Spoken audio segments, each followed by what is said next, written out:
To you all, welcome to you all. I am self with Shiv Kumar Yadav. And जैसा कि हमने बात किया था कि हम राजीव अहिर की book spectrum modern history, spectrum का मॉडर्न हिस्ट्री का समरी, कंप्लीट समरी देखेंगे। तो आज हम बात करेंगे चैप्टर 3 से स्टार्ट करेंगे। ओके, सो बहुत ही क्विक और इफ़िशियंट वे में हम रिवाइज़ करेंगे और देखेंगे कि प्रीलिम्स में और मेंस में कैसे क्वेश्चन आ सकते हैं या फिर कैसे कैसे क्वेश्चन पूछे जा सकते हैं। ठीक है, तो हम बिना टाइम वेस्ट के स्टार्ट करते हैं। Okay, so let's begin. So the first question is पहला समरी ही क्वेश्चन से स्टार्ट है। वाई और सी रूट टू इंडिया, मतलब सी रूट जो हुआ वो अफ्रीका में क्यों नहीं हुआ। वाई इंडिया, मतलब रूट जो था वो कहीं और भी तो हो सकता है, यूरोप से अमेरिका हो सकता था या फिर और भी कहीं बहुत जगह हो सकता था, लेकिन क्वेश्चन ये है कि वाई इंडिया, मतलब इंडिया क्यों इम्पोर्टेंट रखता था उस समय। ओके, आप समझ गए। सो हम स्टार्ट करते हैं। पहला स्पिरिट ऑफ रेनेसेंसेस। ओके, सो रेनेसेंसेस क्या बोलते हैं, रेनेसेंस क्या बोलते हैं, एक नया आइडिया जो भी, जैसे एक समाज सोसाइटी डेवलप हुआ, उसमें जो भी पीपल हैं उनके पास नया नया concept, new concept, emerging society with new technology. तो एक नए माइंडसेट के साथ जो लोग होते हैं और एक सोसाइटी बिल्डअप होती है, उसको हम बोलते हैं कि रेनेसेंस, मतलब spirit of renaissance, a new idea, a new concept of nationalism, freedom, equality, all this thing. तो वो 15th सेंचुरी में इंडिया में बहुत ज़्यादा मतलब प्रचलित हो रहा था, जिसके कारण सी रूट इंडिया ही आया। This is the first reason. Next one is, अगर हम यूरोप की बात करें तो देखिए यूरोप की इकोनॉमी क्या हो रही थी, ग्रो हो रही थी। जो भी इकोनॉमिक था वो ग्रो हो रहा था, उनके पास मनी बहुत ज़्यादा था। तो एक्चुअली में मनी को वो कहीं ना कहीं इन्वेस्ट करना चाहते थे। तो इन्वेस्ट करने के लिए उनके पास बेस्ट ऑप्शन था बोट बनाना, नई नई टेक्नोलॉजी का खोज करना, उसके बाद इन्वेंशन करना। ओके, तो उसके लिए कुछ जैसे कोई दूसरे जगह जाके इन्वेंशन करना या फिर दूसरी चीज़ों को खोज करना, तो उसके लिए उन्हें India one of the best लगा। और इंडिया में बहुत ऐसे मटेरियल थे, रिसोर्सेज थे जो कि पहले लग्जीरियस थे, जैसे लग्जीरियस गुड था इंडिया में बहुत ज़्यादा। ओके, आफ्टर दैट स्पाइसिस, यहाँ से मसालों का व्यापार होता था और यहाँ से मसाले ले जाते थे। लग्जीरियस गुड में बात कर ले तो गोल्ड, जो कि हमें आज भी पता है। Next one is diamond. Okay, और कुछ और भी हैं बहुत सारी चीज़ें। तो आप समझ सकते हो कि यहाँ से इंडिया से वो इंपोर्ट करते थे ब्रिटेन में। ओके, तो इंपोर्ट करना भी कहीं ना कहीं एक रीज़न था कि भाई हमें इंडिया जाना है, लग्जीरियस गुड वहाँ से अपने देश लाना है। ठीक है, so this is the reason also. And next one is capture of, अच्छा, कैंटेनटिनोपल 1453। देखिए एक्चुअली में हो क्या रहा था ना कि उस समय कॉलोनीज जो थी वो कहीं ना कहीं कोई और कैप्चर कर रहा था, अपना पावर स्टेबलाइज रखने के लिए, अपने आप को एक्सपेंड करने के लिए। जो ओटोमन एम्पायर था वो अपने आप को एक्सपेंड कर रहा था, तो सीरिया और इजिप्ट को मतलब कैप्चर किया उसके बाद भी। लेकिन जो मिडिल में यूरोप और इंडिया, इसके मिडिल में जो अरब वाला एरिया था, वहाँ पे वो अरब एरिया जो था वो that is not completely sufficient for the expansion of Ottoman Empire, जो आज टर्की में है। ओके, तो ऐसा बोल सकते हैं कि जो ये एक्सपेंशन का एक होता है ना होड़ लगा, मतलब बोल सकते हैं कि someone who is aggressively want to expand their territory, stabilize power over other, try to control the more territory, try to control the more resources, try to exploit more resources for the benefits, for the self benefit, and we call selfishness for expansion. Okay, तो ये सारी चीज़ें हो रही थी। और next one is वही बात लिखा हुआ है कि जो वेनिस और गिनोवा था, that is very much small for Turk के लिए ये बहुत ही छोटा था कि मतलब टर्क इतने एरिया में रह जाए, ऐसा नहीं था। टर्क खुद को एक्सपेंड करने की कोशिश कर रहा था। वहाँ के जितने भी रूलर्स थे, they try to fought with other, they try to control others area. Okay, तो आप समझ गए होंगे, this is also become a reason. And next की बात कर ले तो आफ्टर इट नेक्स्ट है स्पेन और Portuguese aided with money and man by the north European and by ship. देखिए जो स्पेन था और पोर्तुगीज थे, जो भी स्पेन था और पोर्तुगीज, इसमें क्या हो रहा था कि इनको मतलब मनी प्रोवाइड किया जा रहा था, ठीक है, और टेक्नोलॉजी भी प्रोवाइड किया जा रहा था, मैन भी प्रोवाइड किया जा रहा था, labours.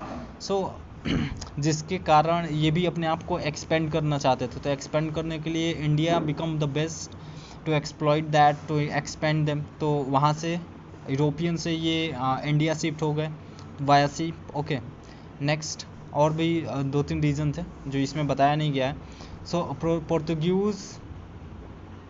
Portuguese, the pioneers followed by the Dutch, English, Dan and the French and respectively to reach India. Okay, so these all are the reason for why the expansion or shifting is towards the India. Okay, so next हम पोर्तुगीज के बारे में बात करते हैं। Vasco D gamma, जिसके बारे में हर कोई जानता है, सी रूट को डिस्कवरी किया था 1498 में। Okay, Vasco D gamma visit, दूसरी बार वास्को डी गामा आए थे, कब आए थे? 1502 में। ओके, दूसरी बार कब आए थे? 1502 में। ओके, 1502 में। And stabilise the trading station at Calicut, Cochin and Cannanore. इन तीनों जगह पे अपना मतलब ट्रेडिंग स्पॉट बोल सकते हैं, ट्रेडिंग स्टेशन बोल सकते हैं, ये स्टेबलाइज किए। जैसे ये दूसरे जो रूलर थे जो यूरोप से आए थे, आप बोल सकते हैं कि ट्रैवल करने आए थे, और this one is the first governor, जिनका नाम था Francisco de Almeida. Okay, Francisco de Almeida. Okay, from 1505 to 1509। Okay, initiated the blue water policy, जिसको हम कार्ट्रेज सिस्टम भी बोलते हैं। अच्छा, प्रीलिम्स में कैसे क्वेश्चन आएंगे? डायरेक्ट क्वेश्चन पूछे जाएंगे कि कार्ट्रेज सिस्टम का टाइम पीरियड क्या होगा, या फिर किसने इंट्रोड्यूस किया था, या who was the first governor. तो आपको याद रखना है फ्रांसिस्को डी अल्मेडिया। ओके, नाम आप अपने अनुसार प्रोनाउंस कर सकते हैं। Alfonso de अल्बेक्यूर।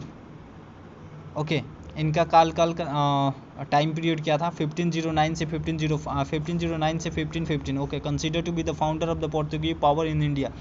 देखिए इनका नाम ADA आप ऐसे याद कर सकते हो, he is the founder of Portuguese power in India. समझ, एक बार और देखिएगा, this is going to be become very much important from the point of view of prelims. तो आपको याद रखना पड़ेगा और समहाउ आप रिमेंबर भी कर सकते हैं। जैसे मैं बता रहा हूँ, ADA which is responsible for the settlement of Portuguese, or responsible for the which is considered to be the founder of the Portuguese power in India, capture Goa from the Bijapur and persecute Muslim and capture Badkal from the Sri Lanka, Krishna Dev Rai, and this initiated by the policy of marrying with the native of India and ban the practice of sati। देखिए बहुत ही simple सा बात है, वो Hindus पे थोड़ा ज़्यादा ही strictly वॉलेटिव तरीके से हिंदू से पेश आ रहे थे। गोवा को कैप्चर किया, किसके थ्रू किया, मतलब किसको हरा के किया? बीजापुर को। बीजापुर से गोवा को कैप्चर कर लिया। कैप्चर बतकाल फ्रॉम श्री कृष्ण देवा राय 1510 में from of Vijayanagar, initiated of the policy of marrying. देखिए पहली बार सती प्रथा को किसने बैन किया था? तो आपको याद रखना होगा ADA ने। Okay, Alfonso de Albuquerque. Okay, next हम बात करेंगे, नाम आपको थोड़ा याद करना पड़ेगा, it's little bit critical to remember the name of all this. So Nino da Cunha, आपको प्रॉपर हर एक चीज़ याद नहीं होना चाहिए, आप शॉर्टकट में याद कर, NDC ऐसे करके आप याद कर सकते हैं, या DC हो गया, सामने N लगा दीजिए, निनो दाकुन्ना, ऐसे आप ट्रिक बना सकते हैं। Okay, so next one is इनका time period is not going to be very much important, but important for Portuguese. And next Francisco de Almeida, इनका टाइम पीरियड इंपॉर्टेंट हो सकता है। अच्छा, shifted capital from Cochin to Goa in 1503। Okay, next what are the factor which, अच्छा ये question mains में आ सकता है, 110% श्योर है कि आफ्टर 2 और 3 year the mains completely repeat करता है क्वेश्चन मॉडर्न हिस्ट्री के, और ख़ास तौर से थोड़ा उसको ना डिफरेंट वे में पूछते हैं। They try to ask questions, same question in the different way, like कि factor which is responsible for the decline of Portuguese, तो इसको ऐसे ना पूछ के वैसे पूछ सकते हैं कि what are the factor which is responsible for the destruction, how the Portuguese has like eradicated, और कुछ भी बना के पूछ सकते हैं वो, ठीक है। सेम चीज़ पर उसके पूछने का तरीका अलग होगा। तो पोर्तुगीज के डिक्लाइन होने का क्या रीज़न था? सो उनका रीज़न हम देखते हैं। Emergence of power dynasty in Egypt, Persia, north India. अच्छा देखिए बहुत ही सिंपल सा बता रहा है कि emergence of power dynasty in Egypt, Persia and the north India and appearance of the Maratha as a neighbour. देखिए कुछ ना कन्फ्लिक्ट हो रहा था, कन्फ्लिक्ट चल रहा था, कन्फ्लिक्ट ऐसा चल रहा था कि देखिए इजिप्ट में, पर्सिया में और नॉर्थ इंडिया में नए नए पावर इमर्ज हो रहे थे। अच्छा तो इनमें पोर्तुगीज का डिक्लाइनेशन कैसे मतलब काज किया? देखिए जैसे ही नया पावर इमर्ज होगा वो पोर्तुगीज से लड़ाई करेगा। भाई उन्हें भी पावर चाहिए, उन्हें भी पैसा चाहिए, उन्हें भी टेरिटोरी चाहिए। तो जैसे जैसे ये नए नए पावर इमर्ज हो रहे थे वैसे वैसे कॉन्फ्लिक्ट बढ़ता जा रहा था। जैसे अपीयरेंस ऑफ मराठा की बात कर लीजिए, तो मराठा भी इमर्ज हो रहा था। तो जैसे जैसे ये पावर गेन कर रहे थे वैसे वैसे वो पोर्तुगीज से लड़ाई करके उनकी टेरिटोरी मतलब छीन रहे थे। तो that's become a reason for the declination of the Portuguese in India, ये जो कॉन्फ्लिक्ट था। After that political fear arose by the activity of Jesuit missionaries and hatred of the persecution such as institutions and causes action against the Portuguese spiritual। देखिए next पहला हो गया कि power emergence, समझिए पहला हो गया पावर इमरजेंस। दूसरा हो गया कि जो ये जेसूट मिशनरीज थे, जो क्रिश्चियन थे, जो कन्वर्ट करते थे हिंदू को मुस्लिम में, मुस्लिम को हिंदू में, ऐसा जो भी काम करवाते थे या फिर बोलते थे कि आप क्रिश्चियन में कन्वर्ट हो जाओ, इनका एक्टिविटी ना कहीं ऐसा बढ़ रहा था कि they are just try to destroy the culture of traditional culture of India. तो उससे कन्फ्लिक्ट बढ़ रहा था। जो भी इंडियंस थे उनका पर्सनल कुछ कल्चर था उसको भी ये डिस्ट्रॉय कर रहे थे। दे ट्राई टू से कि you should have to just convert in our culture, मतलब आपको क्रिश्चियन में कन्वर्ट होना है। तो इन सारी चीज़ों से ना कन्फ्लिक्ट बढ़ रहा था सोसाइटल लेवल पे, ग्राउंड लेवल पे भी और अपर लेवल पे भी। जो भी राजा महाराजा थे उनके पास भी ये बात पहुंच रही थी कि they try to convert the people forcefully. तो इन सारे कन्फ्लिक्ट के कारण, और दूसरा ये था कि देखिए परसिक्यूशन कहीं न कहीं ऐसा होता था कि वो मारते पीटते भी थे, और बहुत ही मतलब कभी कभी ऐसा भी होता था कि वो बहुत ही लोगों को क्या बोलते हैं, मार पीटना, फिर काट पीट करना, ऐसा बहुत सारा मतलब प्रेशराइज भी करते थे वो, ठीक है, स्पिरिचुअल प्रेशराइज भी करते थे। तो दो चीज़ें हमने देखा, एक इमरजेंसी पावर, दूसरा ये जो कल्चरल चेंजेस या बोल सकते हैं आप रिलीजियस चेंजेस या फिर फोर्सफुल कन्वर्जन, आप ऐसा बोल सकते हो। तो ये सारे टॉपिक ना आप लिख सकते हो कि पहला हो गया पॉलिटिकल पावर इमरजेंस, नेक्स्ट हो गया रिलीजियस कन्वर्जन आप बोल सकते हो, या फिर सोसाइटल डैमेज, या फिर ट्रेडिशनल डैमेज, या फिर ट्रेडिशनल कल्चरल डैमेज। आप जो भी पॉइंट बना के लिख सकते हो, ठीक है। उसके अंदर आप लिख सकते हो conversion of Hindu into Muslim, conversion of Hindu into Christian, और डिस्ट्रक्शन ऑफ टेम्पल्स, और जो भी आप ऐड कर सकते हो on behalf of your own language once you are capable to understand the key point, ठीक है। अच्छा तीसरा क्या है? तीसरा ये rise of English and Dutch commercial ambition. देखिए अब तीसरा रीजन था इंग्लिश और डच, इनका कमर्शियल। पहले तो एज ए कंपनी आई थी इंग्लिश ईस्ट इंडिया कंपनी, अब इनको ट्रेड में ना पावर दिखने लगा कि भाई हम ट्रेड कर रहे हैं, हम पावरफुल हो रहे हैं, पैसा आ रहा है, अब हम धीरे धीरे टेरिटोरी एक्वायर करेंगे। तो जैसे ये टेरिटोरी एक्वायर करना स्टार्ट करेगी, अब भाई डच पहले, पोर्तुगीज पहले से हैं, अब इनके बीच में कॉन्फ्लिक्ट होगा।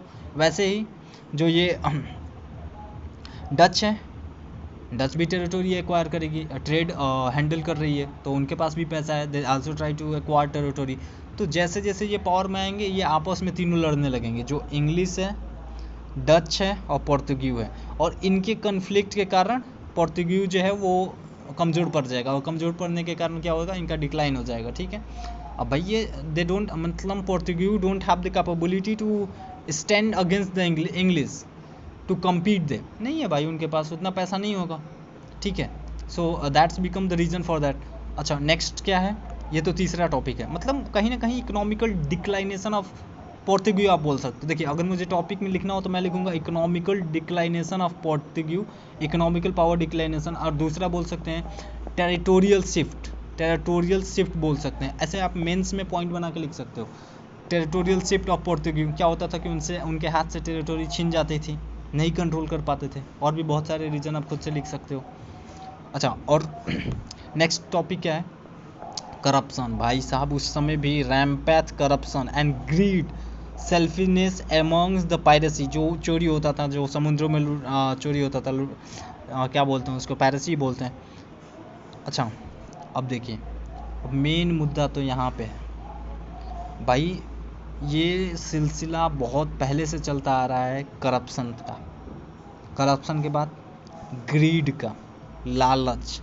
भाई जो भी पोर्तुगीज के लोग थे वो भी ग्रीडी थे, they are not honest person, वो भी, उन्हें भी पैसा चाहिए, वो भी देखते थे कि भाई हमारी कंपनी को प्रॉफिट हो रहा है, हमें ज़्यादा पैसा चाहिए, करप्शन करते थे, तो दैट आल्सो बिकम रीजन। अच्छा, इसमें अगर मेंस में हमें लिखना हो तो इसको याद करने के लिए कोई ज़रूरत ही नहीं है। Once you are just capable to think कि क्वेश्चन क्या पूछ रहा है, क्वेश्चन पूछ रहा है डिक्लाइन होने का, तो भाई नॉर्मल सी बात है, करप्शन कहीं ना कहीं होगा, that's going to be become a reason. अब मैं बात करूं कि फ्रेंच के डिक्लाइनेशन का क्या हुआ, पोर्तुगीज का क्या हुआ, डच का क्या हुआ, so corruption is the very normal point which you can add in any answer.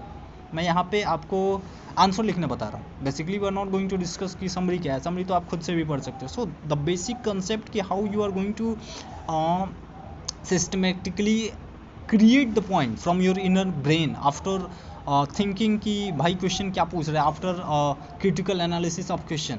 एक बार आप समझ गए तो भाई ये भी रीज़न हो सकता है, ग्रीड हो सकता है, रैम्पैथ करप्शन हो सकता है, ठीक है, सेल्फिनेस जो होता है ना, सेल्फिनेस, भाई लोग लालची होते थे उस समय भी, तो ये भी रीज़न हो सकता है। और लूप, अच्छा अब इसको मैं पॉइंट वाइज कैसे लिखूंगा लूप होल और in administration, okay, corruption in administration, after that greediness of people, okay, 3 point हो गए। चौथा पॉइंट क्या होगा? चौथा पॉइंट हम खुद बना सकते हैं, कैसे बना सकते हैं? इनकैपेबिलिटी टू हैंडल एडमिनिस्ट्रेशन, चौथा बना सकते हैं। पांचवा बना सकते हैं हम कि एक्सपेंड हो रहा था, सो एक्सपेंशन इन टेरिटरी, और इसको बोल सकते हैं कि जो टेरिटरी एक्सपेंड हो रही थी वो क्या हो रहा था कि कहीं ना कहीं डिस्ट्रीब्यूट हो रही थी, मतलब सेपरेट होती जा रही थी, सेंट्रलाइज्ड कंट्रोल नहीं था उस पर, so no proper centralise control. तो आप ऐसे आंसर लिख सकते हो, 1 पॉइंट से 4 पॉइंट 5 पॉइंट आप ऐसे बना के लिख सकते हो। So this is the way how you should have to design your answer, how you should have to create your own answer after, मतलब understanding the core of question. एक बार आप क्वेश्चन को समझ गए, so that was going to be a very easy for you to answer any question. भाई कुछ भी पूछ ले, तो फ्रांस का पूछ ले, पोर्तुगीज का पूछ ले, डच का पूछ ले, करप्शन तो कहीं भी आ जाएगा, फिर से टेरिटरी हैंडलिंग अनकैपेबिलिटी कहीं भी तो इंक्लूड कर सकता है। So this is the way how you should have to interpret the answer, okay. अच्छा, इसके बाद हम बात करते हैं और क्या रीज़न था। देखिए, एक और ख़ास रीज़न था,